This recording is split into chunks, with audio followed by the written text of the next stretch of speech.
Hello, this is Jagan from growth data. இந்த video வந்து Python interview question சீரீஸில் இருக்கக்கூடிய 85வது வீடியோ. ஸோ ஒவ்வொரு வீடியோலையும் நம்ம ஒவ்வொரு கொஸ்டின் எடுத்து டீட்டெயிலாக பேசிகிட்டு இருப்போம். இந்த வீடியோவில் வந்து ஒரு சென்டென்ஸ் கொடுத்துருப்பாங்க. அந்த சென்டென்ஸ்லேருந்து நம்ம செக்மெண்ட்ஸ் எத்தனை செக்மெண்ட்ஸ் இருக்குது அப்படின்னு கால்குலேட் பண்ணணும். ஸோ இது வந்து பழைய ஒரு கொஸ்டினோட ஒரு சென்டென்ஸில் எத்தனை வேர்ட்ஸ் இருக்குது அப்படிங்கிறதோட ஒரு சிமிலாரிட்டி. ஆனால் அந்த கோடு வந்து இதில் மோஸ்ட்லி ஒர்க் ஆகாது. முதல்ல நம்ம டேட்டாவை பற்றி பார்க்கலாம். அதுக்கப்புறம் கோடோட பழைய வெர்ஷனுக்கும் இதுக்கு இருக்க என்ன வித்தியாசம், எப்படி இதை அட்ரஸ் பண்ணலாங்கிறத பற்றி பேசலாம். ஓகே, இந்த வீடியோ வந்து Tamil Python interview questions 51 to 100 அப்படிங்கிற பிளேலிஸ்ட்டில் டேக் ஆகிருக்கும். இந்த வீடியோவில் பார்க்கக்கூடிய எல்லா கோடுமே வந்து கிட்டப்பில் போஸ்ட் பண்ணியிருப்போம். அந்த கிட்டப் லிங்க் வந்து இந்த கரஸ்பாண்டிங் வீடியோவோட டிஸ்கிரிப்ஷன் பார்ட்டில் இருக்கும். ஓகே, இப்போ வந்து நம்ம டேட்டாவை பார்க்கலாம். ஸோ நமக்கு வந்து ஒரு ஸ்ட்ரிங் கொடுத்துருப்பாங்க. ஸோ இதில் வந்து வேர்ட்ஸ் இருக்கு இல்லையா? ஸோ இதை செக்மெண்ட்ஸ் எதை மீன் பண்ணுறாங்க அப்படின்னா, உனக்கு வந்து ஆல்ஃபாபெட்ஸ், நியூமரிக்கல், கமா எது வேணாலும் இருக்கலாம். ஒரு ஸ்பேஸ் இருந்துச்சு அப்படின்னா அந்த ஸ்பேஸுக்கு முன்னாடி இருக்கக்கூடிய நான் ஸ்பேஸ் கேரக்டர்ஸ் இருக்கு இல்லையா, அது எல்லாமே வந்து ஒரு செக்மெண்ட் அப்படிங்கிறோம். ஸோ இதில் பார்த்தீங்கன்னா ஹலோங்கிறது ஒரு segment, my name is John அப்படி ஒவ்வொன்றுமே ஒவ்வொரு செக்மெண்ட். இப்போ வேர்டுங்கிறது இந்த சினாரியோவில் கரெக்டாக இருக்குது இல்லையா? 5 வேர்டு இருக்குது. ஸோ இது 5 செக்மெண்ட் அப்படிங்கிறோம். ஆனால் சில சினாரியோஸ் பார்த்தீங்கன்னா அது வேர்டாலாம் இருக்காது. ஃபார் எக்ஸாம்பிள் இந்த இன்புட் வச்சுக்கலாம். S equal to comma command இருக்குது, நிறைய ஒரு ஸ்பேஸ் இருக்குது, அப்புறம் ஏ கமாண்ட் இருக்குது. ஸோ இதில் பார்த்தீங்கன்னா கமாங்கிறது ஒரு வேர்ட்லாம் இல்லை, வெறும் கமா தான். ஆனால் செக்மெண்ட் வைஸ் பார்த்தீங்கன்னா இதுக்கு வந்து ஒரு ஸ்பேஸுக்கு முன்னாடி இருக்குது இல்லையா, அதுக்கு முன்னாடி வேறு எதுவுமே இல்லை. ஸோ இந்த ஒரு கமாங்கிறது வந்து ஒரு செக்மெண்ட். ஸோ ரெண்டாவது கமா பார்த்தீங்கன்னா முன்னாடியும் பின்னாடியும் ஸ்பேஸ் இருக்குது, 2 ஸ்பேஸுக்கு நடுவில் ஸ்பேஸ் இல்லாமல் ஒரு பீஸ் இருக்குது இல்லையா? ஸோ அது வந்து ஒரு செக்மெண்ட். அப்படி பார்த்தீங்கன்னா இந்த 4 கமாவும் 4 செக்மெண்ட்டு. அப்புறமா ஒரு ஸ்பேஸ் எல்லாம் இருக்குது, அதை விட்டுட்டிங்கன்னா ஏ கமா அப்படிங்கிறது ஒரு செக்மெண்ட்டு.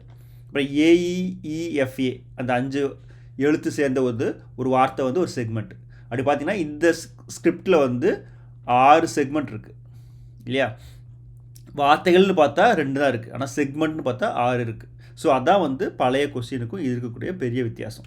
ஸோ பழைய கொஸ்டினில் பார்த்தீங்கன்னா ஒரு சாம்பிள் ஒரு 5-6 அப்ரோச் பேசியிருப்போம், அதில் 3-4 வந்து நம்ம டாக்குமெண்ட் பண்ணியிருப்போம். ஸோ அதே மாதிரி அதில் ஒரு ப்ராசஸ் வந்து என்னென்னா எத்தனை ஸ்பேஸ் இருக்குது அப்படின்னு கால்குலேட் பண்ணணும் இல்லையா? எத்தனை ஸ்பேஸ் இருக்குதுன்னு பார்த்துட்டு +1 ஆட் பண்ணோன்னா அத்தனை வார்த்தைகள் இருக்குது அப்படிங்கிறத சொன்னோம். இப்போ இதில் பார்த்தீங்கன்னா 1 2 3 4 ஸ்பேஸ் இருக்குது.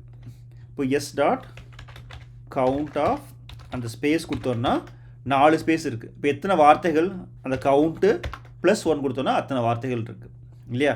இது வந்து நமக்கு இருக்கக்கூடிய ஐடியல் சினாரியோவில் இருக்கக்கூடிய நம்பர்ஸ். இப்போ இது இந்த ஸ்பேஸர்களை கொடுத்த வச்சுக்கோங்க, நமக்கு 13 வருது. நம்ம கணக்குப்படி 4 கமா ஏ கமா 5, இந்த ஈங்கிறது 6. ஸோ 6 தான் வரணும், ஆனால் 13 வருது. ஏன்னா இங்கே ஒரு ஸ்பேஸு இது வரைக்கும் ஓகே 3. ஆனால் இங்கே பார்த்தீங்கன்னா கண்டினியூஸாக 1 2 3 4 5 6 7 8 ஸ்பேஸ் இருக்குது. ஸோ இங்கே ஒரு 8, இங்கே ஒரு 9 10 11, இங்கே ஒரு 12, இங்கே +1 போட்டிருக்கோம், அதனால் 13 வந்துருச்சு. ஸோ 12 ஸ்பேஸ் இருக்குது. 12 ஸ்பேஸ்னால் 13 வார்த்தைகள் நம்ம எடுத்துக்க முடியாது, ஏன்னா இங்கே இருக்கக்கூடிய இந்த எக்ஸ்ட்ரா ஸ்பேசஸ். ஸோ இந்த கவுண்ட்டுங்கிற ஃபங்க்ஷன் வந்து ஒர்க் ஆகாது. ஸோ நார்மலாக நம்ம லூப்பிங் லாஜிக் யூஸ் பண்ணுவோம் இல்லையா? ஸோ அதில் இது எப்படி அட்ரஸ் பண்ணுறது முதல்ல பார்க்கலாம். அதுக்கப்புறம் ஒரு ப்ராப்பர் சொல்யூஷனை பற்றி பேசுவோம். ஸோ முதல்ல நம்ம ஐடியல் சினாரியோ இந்த ஃபங்க்ஷன் வச்சுப்போம். So def grow with data input string. இதில் வந்து 2 வேரியபிள் டிக்ளேர் பண்ணுறோம். கவுண்ட் வந்து 0, எத்தனை செக்மெண்ட் இருக்குது அப்படிங்கிறது. செக் வந்து ஒவ்வொரு கேரக்டரும் ஆட் பண்ணுறோம் இல்லையா, நான் ஸ்பேஸ் கேரக்டர்ஸ், அதை ஆட் பண்ணுறதுக்கான ஒரு வேரியபிளாக வச்சுக்க போகிறோம். ஸோ இதில் வந்து நம்ம ரேஞ்ச் யூஸ் பண்ணாமல் enumerate யூஸ் பண்ணுறோம். இண்டெக்ஸ் வேல் இன் enumerate எஸ். ஸோ இதில் வந்து நம்ம ஒவ்வொரு இண்டெக்ஸும் வார்த்தையை எடுத்துகிட்டு இருக்கோம். நம்ம இண்டெக்ஸ் வந்து யூஸ் பண்ண போகிறதில்ல, ஜஸ்ட் ஒரு அண்டர்ஸ்டாண்டிங்காக யூஸ் பண்ணியிருக்கேன். ஸோ இப்போ வந்து இந்த வேல்யூ இருக்கு இல்லையா, வேல்யூ வந்து ஸ்பேஸாக இருந்துச்சு அப்படின்னா அது வந்து ஒரு வார்த்தைக்கு அடுத்து இருக்கக்கூடிய ஸ்பேஸாக இருக்கலாம், இல்லை கண்டினியூஸ் ஸ்பேஸாக இருக்கலாம். அதை எப்படி அட்ரஸ் பண்ணுறங்கிறத பார்க்கலாம். அப்படி இல்லாமல் ஸ்பேஸ் இல்லை அப்படின்னா அது வந்து ஒரு வார்த்தையோட கண்டினியூஷன் இல்லையா, HELLO அப்படின்னு வந்துச்சுன்னா ஸ்பேஸ் இல்லாமல் வந்துட்டுருக்கு. ஸோ அதனால் அதை ட்ராக் பண்ண போகிறோம். அந்த செக்குன்னு ஒரு வேரியபிள் இருக்கு இல்லையா, அதோட நம்ம வந்து அந்த வேல்யூவை ஆட் பண்ணிகிட்டே வரோம். ஸோ ஒவ்வொரு எழுத்தாக வந்துச்சுன்னா ஸ்பேஸ் இல்லாமல் வந்துச்சுன்னா அப்படியே செக்கில் ஆட் பண்ணிட்டே வருவோம். ஸ்பேஸ் வந்துச்சு அப்படின்னா நம்ம இந்த லூப்பில் போய் என்ன பண்ணுங்கிறத பார்ப்போம். ஸோ முதல்ல ஸ்பேஸாக இருந்துச்சுன்னா ஓகே. முதல்ல இந்த செக் அப்படிங்கிறதுல வந்து வேல்யூ இருக்குதா அப்படின்னு பார்ப்போம். ஏன்னா கண்டினியூஸ் ஸ்பேஸாக இருந்துச்சுன்னா செக் வந்து பிளாங்க் ஆயிரும் இல்லையா. ஸோ வேல்யூ இருந்துச்சு அப்படின்னா இது வந்து ஒரு வார்த்தைக்கு அடுத்து இருக்கக்கூடிய ஸ்பேஸ். அதனால் கவுண்ட்டு, அந்த வார்த்தைகள் கவுண்ட் இருக்கு இல்லையா, அதை வந்து இன்க்ரிமெண்ட் பண்ணுறோம். அப்புறமா அந்த செக்கை வந்து நம்ம நன் ஆக்கிடுறோம். இது நல் வேல்யூ இல்லை, ஒரு பிளாங்க் ஸ்பேஸில் வந்து none, right, it's not null value. So இதில் வந்து மற்ற வார்த்தையை மற்ற எழுத்துக்கள் அடுத்து வரும்போது ஆட் பண்ணிட்டே வந்துடலாம். ஸோ பேசிக்கலாக இது என்ன பண்ணுறோன்னா, ஸ்பேஸ் இல்லாமல் இருந்துச்சுன்னா அந்த செக்கில் ஆட் பண்ணிட்டே வா. எப்போ ஸ்பேஸ் வருதோ அப்போ செக்கில் ஒரு வேல்யூ இருந்துச்சு அப்படின்னா அதை வந்து ஒரு செக்மெண்ட்டாக எடுத்துக்கிட்டு கவுண்ட்டை இன்க்ரிமெண்ட் பண்ணுறோம், அந்த செக்கை வந்து ரீசெட் பண்ணுறோம். அப்படி இல்லை கண்டினியூஸ் ஸ்பேஸாக இருந்துச்சுன்னா என்ன ஆகும்னா செக்கு வந்து பிளாங்காக இருக்கும் இல்லையா. அப்போ எதுவுமே பண்ண வேண்டாம், திரும்ப அந்த ப்ராசஸ் அப்படியே அடுத்த எலமெண்ட்டை ரீட் பண்ண போயிரு அப்படிங்கிறோம். ஸோ இப்போ ஒரு ஸ்டெப் பை ஸ்டெப்பாக பார்ப்போம். இங்கே ஸ்பேஸ் வந்துச்சு அப்படின்னா இந்த இஃப் கண்டிஷன், ஸ்பேஸ் இல்லாமல் கண்டினியூஸ் வார்த்தையாக இருந்துச்சுன்னா இந்த எல்ஸ் கண்டிஷன், கண்டினியூஸ் ஸ்பேஸாக இருந்துச்சுன்னா இந்த எல்ஸ். கடைசியில் வரும்போது இந்த ஜான் அப்படின்னு வர்றது இந்த எல்ஸில் ஆட் ஆகிட்டே வரும். அதுக்கப்புறமா அந்த கவுண்ட் வந்து இன்க்ரிமெண்ட் ஆகாது, கடைசியில் வந்து ஸ்கிப் ஆயிரும். அதனால் ரிட்டர்ன் பண்ணும்போது என்ன பண்ணுறோன்னா return the count plus 1 if the check வந்து வேல்யூ இருந்துச்சு அப்படின்னா அந்த கவுண்ட்டில் இன்னொரு வார்த்தையை கடைசியில் ஆட் பண்ணிக்கணும் அந்த செக்மெண்ட்டை. எல்ஸ் என்ன கவுண்ட்டோ அதை கொடுத்துக்கிறோம். இப்போது இந்த ஃபங்க்ஷனை நான் கால் பண்ணுறேன். 5 செக்மெண்ட் இருக்குது. 1 2 3 4 ஜான் 5.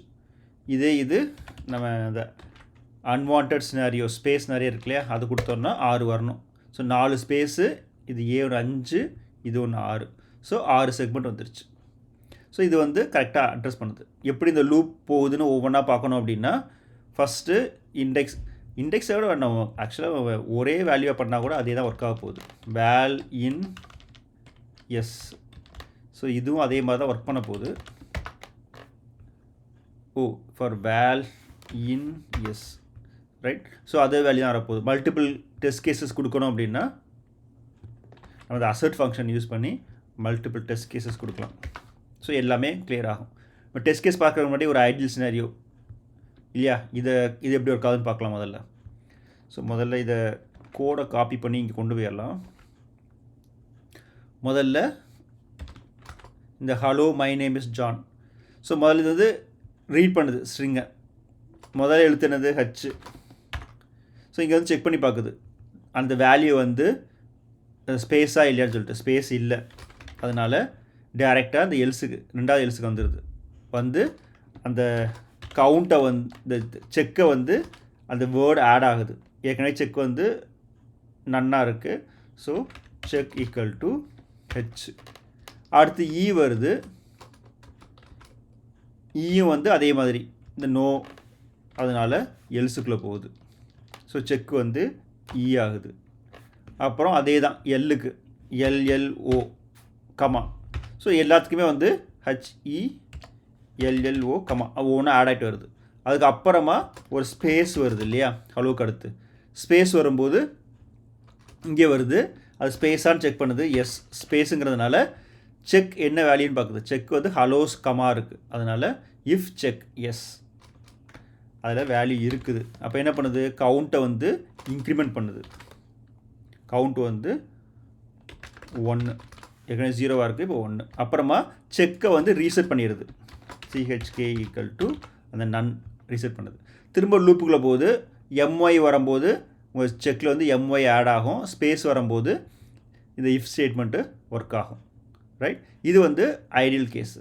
இதுக்கு அடுத்து இருக்கக்கூடிய கமா எக்ஸ்ட்ரா இருக்குது இல்லையா, ஸோ அதை என்ன பண்ணலான்னு பார்க்கலாம். ஓகே, நம்ம இதை காப்பி பண்ணுவோம், அது ஈஸி. ஸோ இந்த சினாரியோவில் நமக்கு ஓகே. ஸோ இதில் வந்து முதல்ல கமா செக் பண்ணுறோம். ஸோ கவுண்ட் வந்து 0, இது வந்து நன். ஸோ இங்கே வந்து வேல்யூ எடுக்கிறோம், கமா ஃபஸ்ட்டு இல்லையா? இந்த கமா வந்து நல்லான்னு செக் பண்ணுது, ஸ்பேஸான்னு செக் பண்ணுது இல்லை, அதனால் எல் ஸ்டேட்மெண்ட் போகுது. இந்த எல் ஸ்டேட்மெண்ட்டில் கவுண்ட்டை வந்து செக்கை வந்து ஆட் ஆகுது, செக் ஈக்குவல் டு கமா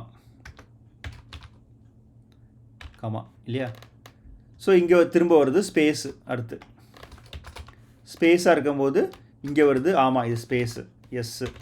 அப்போது செக் இருக்கான்னு பார்க்குது, ஆமாம் செக்கு வந்து கமான் இருக்கு இல்லையா? ஸோ செக்கில் வேல்யூ இருக்குது, அதனால் கவுண்ட் வந்து 1 ஆயிடுது. அப்புறம் செக்கை வந்து நன்னு நம்ம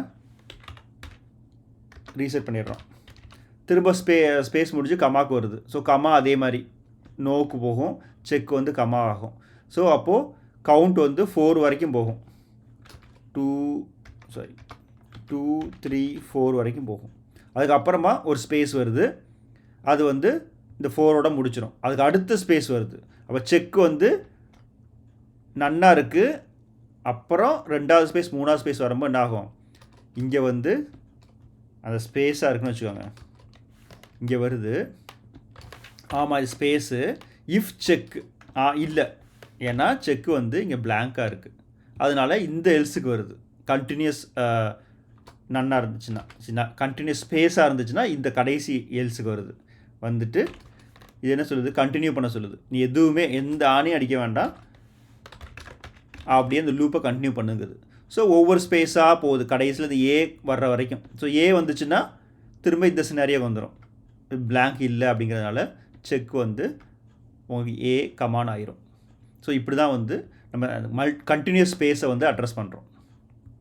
ஸோ இந்த டெஸ்ட் கேஸ் பார்த்திங்கன்னா இதை இவ்வளோ பேசிகிட்டு இருந்தது, 6 செக்மெண்ட் இருக்குது. இது பார்த்திங்கன்னா எது வேலையும் இல்லை, நன்னாக இருக்குது, அதனால 0. இது வந்து ஐடியல் சினாரியோ, கடைசியில் பார்த்திங்கன்னா ஸ்பேஸ் இருக்குது. ஸோ ஸ்பேஸை வந்து இந்த எல்ஸ் வந்து ஹேண்டில் பண்ணிடும். அது அடுத்தது வந்து நம்ம ஃபஸ்ட்டு பார்த்த ஐடியல் சினாரியோ, இது ஒரே ஒரு வேர்டு தான் இருக்குது சென்டென்ஸில், அதனால் அதுவும் சிம்பிளாக முடிஞ்சிடும். ஸோ எல்லா டெஸ்ட் கேஸும் கிளியராக பாஸ் ஆகிடும். இது ஆக்சுவலாக ப்ரூட் ஃபோர்ஸ் மெத்தட் இல்லையா, ஒவ்வொன்றா ரீட் பண்ணிகிட்டு இருக்கிறது. ஆனால் பழைய வீடியோவில் பார்த்தீங்கன்னா 2-3 ஆப்ஷனில் வந்து ஒன் ஆஃப் த ஆப்ஷன் வந்து இன்பில்ட் ஃபங்க்ஷன் யூஸ் பண்ணியிருப்போம், ஸ்ப்ளிட் அப்படின்னு சொல்லிட்டு. இப்போது அந்த ஐடியல் சினாரியோ கேஸ் இருக்குமா, ஸோ இந்த கேஸ் எடுத்துகிட்டு இப்போ எஸ் ஈக்குவல் டு இது எஸ் டாட் ஸ்ப்ளிட் கொடுத்தோன்னா அந்த ஸ்பேஸ் இருக்கு இல்லையா, அந்த ஸ்பேஸை வந்து டீலிமிட்டராக வச்சு ஒவ்வொரு செக்மெண்ட்டையாக அது பிரேக் பண்ணும். இது ஓகே, நமக்கு வந்து ஒரே ஒரு ஸ்பேஸ் தான் இருக்குது, ஒவ்வொரு வார்த்தைக்கும் நடுவில் ஒரு ஸ்பேஸ் இருக்குது, ஓகே. இப்போ வந்து கண்டினியூஸாக இத்தனை ஸ்பேஸ் இருக்குல்ல, அது எஸ் ஈக்குவல் டு அந்த சினாரியில் பார்த்தாலும் சரி, 4 கமாக்கு அப்புறம் இத்தனை ஸ்பேஸை இக்னோர் பண்ணிவிட்டு ஏ கமாக்கு போயிடுது. ஸோ 1 2 3 4 கமா, அப்புறம் ஏ கமாக்கு வந்துடுது. அந்த மல்டிபிள் ஸ்பேஸை வந்து இக்னோர் பண்ணிடுது. ஸோ ஸ்ப்ளிட் ஃபங்க்ஷன் வந்து இந்த ஃபார் லூப்பில் இவ்வளோ நேரம் பண்ணிகிட்டு இருந்தோம் இல்லையா, இந்த எல்லா வேலையும் வந்து அந்த ஸ்ப்ளிட்டே ஹேண்டில் பண்ணிடுது. ஸோ நமக்கு வந்து இவ்வளோ காம்ப்ளெக்ஸ் தேவையில்லை. ஸோ இவ்வளோ பெரிய கோடை வந்து நம்ம சிம்பிளாக ரீப்ளேஸ் பண்ணிடலாம். ஸோ இது எல்லாத்தையும் தூக்கி விட்டு இந்த ரிட்டர்னில் போயிட்டு எஸ் டாட் ஸ்ப்ளிட், அப்போது மொத்தமாக ஒரு லிஸ்ட்டாக அது க்ரியேட் ஆகும். அதோட லென்த் எடுத்துட்டோம் அப்படின்னா அதுதான் வந்து நம்ம சொல்லக்கூடிய நம்பர் ஆஃப் வேர்ட்ஸோ அல்லது செக்மெண்ட்ஸோ, ரைட்? ஸோ அது வந்து எல்லா டெஸ்ட் கேஸையும் பாஸ் ஆகிடும். ஸோ இன்பில்ட் ஃபங்க்ஷன் வந்து ஒன் ஆஃப் த ஸ்ட்ராங்கஸ்ட். அது தெரியலை அப்படின்னா நம்ம இதை மாதிரி மேனுவலாக ஒவ்வொன்றா செக் பண்ணிட்டு வேண்டியிருக்கும். ஸோ இன்பில்ட் ஃபங்க்ஷன் பார்த்து கற்றுக்கிட்டோம் அப்படின்னா நம்ம எந்த நேரத்தில் எந்த இன்புட் ஃபங்க்ஷன் வந்து நமக்கு யூஸ் ஆகும்னு தெரிஞ்சிச்சு அப்படின்னா நம்ம லைஃப் வந்து ரொம்ப ஈஸியாக இருக்கும் கோடிங்கை பொறுத்த வரைக்கும். So try to learn more inbuilt functions. ஒவ்வொரு டேட்டா டைப்புக்கும் வந்து எத்தனை இன்பில்ட் ஃபங்க்ஷன் இருக்குது, எப்படி யூஸ் பண்ணலாங்கிறத நம்ம ஒவ்வொரு கற்றுக்கிட்டே வந்தோம்னா ப்ராக்டிக்கல் சினாரியோவில் நம்ம கோடிங் வந்து ரொம்ப ஈஸியாகவும் இருக்கும், பார்க்குறதுக்கும் நல்லாயிருக்கும், கோடிங் ஸ்டாண்டர்டாக இருக்கும். ஸோ இந்த கோடை வந்து நீ ப்ராக்டிஸ் பண்ணோம் அப்படின்னா க்ரோத் டேட்டா யூடியூப் சேனலில் இது வந்து Tamil Python interview questions 51 to 100, இது இங்கிலீஷ் வெர்ஷன் வந்து பைத்தான் இன்டர்வியூ கொஸ்டின்ஸ் 51 to 100 இருக்குது. ஸோ அந்த பிளேலிஸ்ட்டுக்குள்ளே போனோன்னா அந்த கரஸ்பாண்டிங் வீடியோவோட கிட்டப் லிங்க் வந்து இங்கே இருக்கும். ஸோ அதை கிளிக் பண்ணோன்னா அந்த கோட் பேஸுக்கு எடுத்துகிட்டு போகும். ஸோ நம்ம பார்த்துட்டு இருக்கிறது வந்து 85th வீடியோ இல்லையா, ஸோ அந்த வீடியோவில் வந்து இந்த லிங்க் இருக்கும். ஸோ இதில் இங்கிலீஷ் வெர்ஷன் வந்து ஆக்சுவலாக க்ரோ வித் டேட்டா இங்கிலீஷ் இப்போ தான் அப்லோட் பண்ணேன் இல்லையா. ஸோ இதில் போனீங்கன்னா அதில் அந்த கிட்டப் லிங்க் இது இருக்கும். ஸோ அதை கிளிக் பண்ணோன்னா அந்த கோட் பேஸ் எடுத்துகிட்டு போகும். அந்த ஃபார் லூப்பில் பண்ணது, அப்புறம் ஸ்ப்ளிட் ஸ்டேட்மெண்ட்டில் எல்லா ஃபங்க்ஷனை ஸ்டெப்ஸையும் வந்து ஒரே இன்பில்ட் ஃபங்க்ஷன் வந்து முடிச்சு வச்சிரும். ஸோ கோட் இங்கே இருக்குது. இது நீங்கள் ப்ராக்டிஸ்க்கு யூஸ் பண்ணிக்கலாம். இங்கே வாட்ஸ்அப் சேனலில் ஆட் ஆகணும் அப்படின்னா வாட்ஸ்அப் சேனல் லிங்க் இங்கே இருக்குது. அதை யூஸ் பண்ணி நீங்கள் வாட்ஸ்அப் சேனலில் நீங்கள் ஆட் பண்ணிக்கோங்க. இந்த வீடியோ உங்களுக்கு பிடிச்சிருக்குன்னு நினைக்கிறேன். தேங்க்ஸ் ஃபார் வாட்சிங்.